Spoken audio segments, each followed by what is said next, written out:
Hello friends, आज मैं बात करूंगा अपना जो एक्सकेवेटर है वो एक्सकेवेटर का हाइड्रोलिक ऑयल टेम्परेचर बढ़ जा रहा है, मतलब ओवरहीटिंग हो जा रहा है। और उसका जो सेंसर लगा हुआ है ओवरहीटिंग के लिए एक पार्टिकुलर टेम्परेचर तक, उस टेम्परेचर जाने के बाद मशीन बंद पड़ जा रहा है। तो इसके लिए क्या उपाय हो सकता है? काफ़ी सारे फ्रेंड्स, काफ़ी सारे जूनियर, काफ़ी सारे इस लाइन में जो भी जुड़े हुए हैं मेरे को कॉल करता है जे बसर भाई ऐसे हो गया, क्या करूं? मतलब अपना जो एक्सकेवेटर है वो हाइड्रोलिक ऑयल टेम्परेचर ओवर हो रहा है और मशीन बंद पड़ जा रहा है। तो क्या क्या चेक करना है इसके लिए? तो फ्रेंड, आज मैं उन्हीं के लिए ही बातें करूंगा। जो अपना जो एक्सकेवेटर है, आप पहली बात है जे एक्सकेवेटर को आप मॉनिटर कीजिए, जे ओवरहीट कितना टाइम के बाद हो रहा है, कैसे हो रहा है, और बेसिक कुछ चीज़ें आप उसमें देख लीजिए। पहला चीज़ मैं बोलता हूँ, जो टैंक के ऊपर आपका ब्रेदर लगा हुआ है वो ब्रेदर सही है कि नहीं, काम कर रहा है कि नहीं। फिर हाइड्रोलिक टैंक में मैं जो हाइड्रोलिक यूज़ कर रहा हूँ वो हाइड्रोलिक जो पार्टिकुलर ग्रेड के लिए बोला गया है उस मशीन के अनुसार मैनुअल में, उस मैनुअल के अनुसार उसका ग्रेड, ऑयल का ग्रेड सही है कि नहीं, ये आपको कंफर्म होना पड़ेगा। उसके बाद हाइड्रोलिक ऑयल सर्कुलेट के लिए जो अपने को कूलर दिया गया है वो कूलर का कंडीशन देखना पड़ेगा। कूलर चौक तो नहीं हो गया, कूलर में डस्ट तो जमा नहीं हो गया, कूलर में मिट्टी तो जमा नहीं हो गया, कभी कभार हल्का सीपेज उपेज होके ऑयल डस्ट के साथ मिलके वो पूरा सीमेंटिंग हो जाता है, वो तो नहीं हो गया। आपको बढ़िया से वो सब चेक करना है। उसके बाद कितना ड्यूरेशन, मतलब कितना टाइम चलने के बाद ओवरहीट हो जा रहा है, ऑयल मेंटेनेंस कितना दिन में हुआ था, उसका स्टेटस आपको जुगाड़ करना है, देखना है। ऑयल का जो विस्कोसिटी है वो विस्कोसिटी तो ख़त्म नहीं हो गया है, इसलिए आपको मेंटेनेंस का जो जॉब कार्ड है वो जॉब कार्ड चेक करके रखना है। फिर वो एक पार्टिकुलर टेम्परेचर में आने के बाद एक वाल्व दिया जाता है, जो वाल्व ओपन हो जाता है और ओपन होने के बाद वो हाइड्रोलिक को पास करता कूलर में।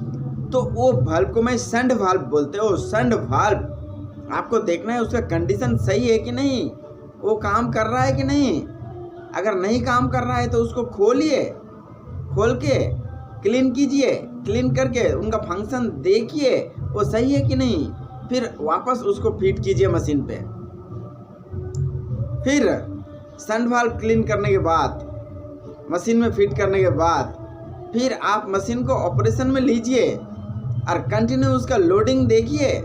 उसका लोडिंग का जो साइकिल टाइम दिया गया है आपके पास, जो एक्सकेवेटर का मैं बात कर रहा हूँ, एक्सकेवेटर का बकेट से मटेरियल लेने के बाद और डंपर में जो डंपिंग कर रहे हैं उसका जो साइकिल टाइम और डिस्टेंस है वो आपका सफिशिएंट है कि नहीं है, ओवर है या अंडर है, आपको एज पर मैनुअल के हिसाब से चेक करना पड़ेगा।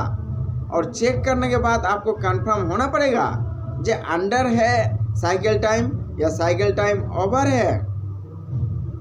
फिर आपको हाइड्रोलिक पंप जो है वो पंप का कंडीशन देखना पड़ेगा। तो पंप का कंडीशन मतलब पंप का आपको प्रेशर और फ्लो, पहले तो आप प्रेशर चेक कर लीजिए सिस्टम का, और सिस्टम का प्रेशर पंप क्रिएट कर रहा है कि नहीं, जितना मैनुअल के हिसाब से दिया गया है उतना तैयार कर रहा है कि नहीं। उसके बाद आप फ्लो रेट भी चेक कर सकते हैं फ्लोमीटर से। आप फ्लोमीटर से फ्लो चेक कर लीजिए, वो फ्लोमीटर का फ्लो अंडर है या ओवर है या ठीक है, प्रेशर अंडर है ओवर है या ठीक है, ये आपको कंफर्म होना है। फिर इतना सारा चीज़ अगर आप कंफर्म हो जा रहा है तो आपको तो पता चल ही जाएगा जो हाइड्रोलिक ओवरहीटिंग क्यों हो रहा है। मशीन का कंडीशन भी देखना है, जो पिछला कितना दिन से मशीन का वॉशिंग नहीं हुआ है, कम से कम एक बार वॉशिंग हो जाए, सारा होजे मोजे कूलर ओ पंप एरिया सारा क्लीन हो जाए, सिस्टम में लीकेज तो नहीं है, लीकेज रहेंगे तो इफेक्ट आएगा। फिर सारा ऑपरेशन देखना है आपको, सारा फंक्शन देखना है आपको, और फंक्शन मेजर करने के बाद आपको पता चल ही जाएगा जो आपका ओवरहीट क्यों हो रहा है। फिर जिस पार्टिकुलर वो संड वाल्व रहे, चाहे कूलर कंडीशन रहे, हाइड्रोलिक ऑयल कंडीशन रहे, हाइड्रोलिक टैंक कंडीशन रहे, ब्रेदर रहे, पंप रहे, चाहे सिस्टम में और कुछ रहे, सारा चीज़ तो आप चेक कर लिए।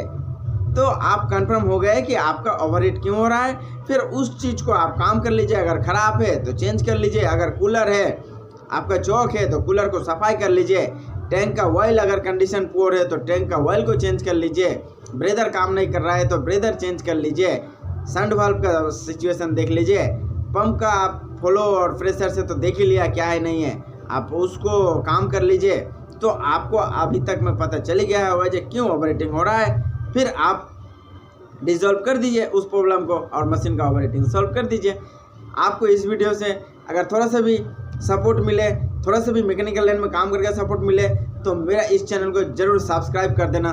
धन्यवाद फ्रेंड।